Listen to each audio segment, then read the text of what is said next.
Soyayya gaman jini ce, idan ka fara ba za ka daina ba. Dami na shige ta, na san zagin ta, ɗacin ta bai yi min kyau ba.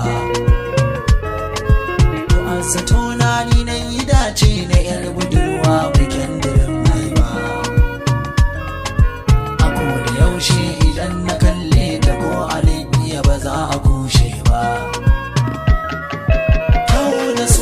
Ta zarce mata 100 ne, hakan nake duba.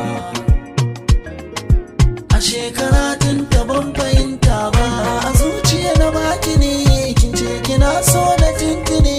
Komai na yi maki ba ta gani, hakan ya sa kin cutar da ni. Ranar da na ganki kin kashe daɗi ne kaɗai a cikin zuciya. Na baki yarda kin bani kauna, na baki kambun sarauniya. Ina ta shela ina ta ƙaba, bana yi dacen mai kwalliya. Kin ce da ni babu kowa gunki, ashe amana ta zaki ci. To ashe ke yar fowanan ce, yanzu na gane kafshirinki. Kin jefa cuta a zuciyata, na gane soyayya asilarki. Na kori mai so saboda Allah, rayuwata a sannadinki. Yanzu na sanja rayuwata, ne miki nisa ba za ni koma ba.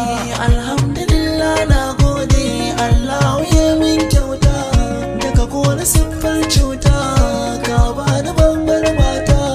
Mai kyan hali mai tarbiya, ilimi akwai